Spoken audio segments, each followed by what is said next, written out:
Mon nom c'est Alex Godard, je suis conférencier, cinéaste d'aventure.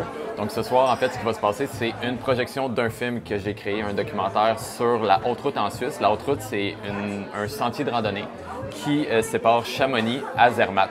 Donc deux points extrêmement emblématiques de l'Europe parce qu'en fait, Chamonix, c'est reconnu pour la montagne, les stations de ski, mais aussi en fait le Mont Blanc.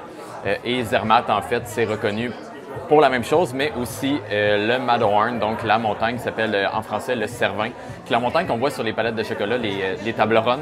Donc qui est cette montagne-là. Fait que c'est un sentier qui sépare les deux. Ça se retrouve tout gratuitement sur YouTube.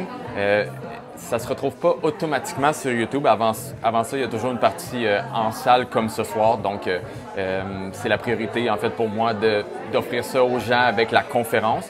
Mais après ça aussi, ce que j'aime le plus d'être en salle comme ça, c'est je suis devant eux. Donc, si les gens ont des questions, mais moi, ça me fait plaisir de répondre, que ce soit sur ce sentier-là en tant que tel ou juste sur la randonnée en général. Ça me fait plaisir de parler avec les gens aussi durant la soirée. La Haute-Route, c'est un sentier qui traverse Chamonix à Zermatt.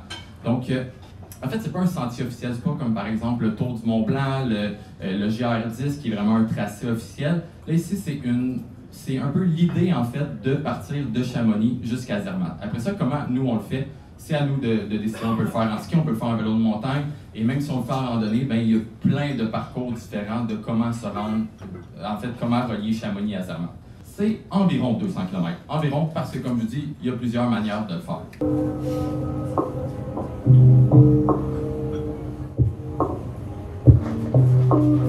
J'adore la randonnée en montagne, évidemment, les Alpes, les Pyrénées en Europe, mais les Rocheuses partout, que ce soit dans l'Est des États-Unis. Donc, dès qu'il y a un événement de ce genre-là, je viens. Puis surtout que j'aimerais ça pouvoir planifier un voyage dans pas longtemps en Europe pour faire de la randonnée.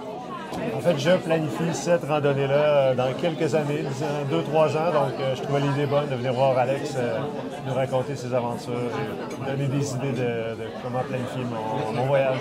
Moi, c'est pareil, je viens voir c'est quoi que ça prend comme préparation au niveau logistique. Pas nécessairement comme équipement non plus, mais voir si ça prend longtemps d'avance. Je viens pas souvent à des événements de même, mais plus ça va, plus j'ai du temps à consacrer à la randonnée. Mes enfants sont plus vieux, donc j'ai plus de temps, j'ai plus d'argent. Donc j'ai bien le goût de commencer à continuer à faire des longues randonnées.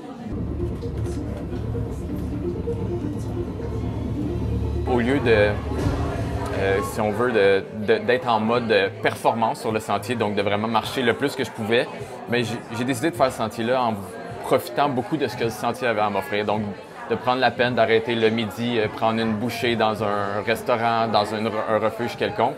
Ce qui a fait que ça a duré 9 jours. Ça aurait pu être plus court, l'avoir fait autrement, mais je voulais vraiment profiter de la culture de la place, là. La prochaine occasion à Québec, en fait, ça va être en mai. Donc, ça se passe au Cinéplex Odéon de Québec. Et c'est dans le fond 2 projections de films. Une des miennes, qui est un film que j'ai fait sur le Pérou, et un autre d'un autre cinéaste qui est sur le Gros Monde, qui est une randonnée à Terre-Neuve. Et le but de cette projection-là, en fait, c'est de ramasser des fonds pour l'Association québécoise de prévention du suicide. Donc, tous les profits qui sont ramassés de cette projection-là vont à cette cause-là.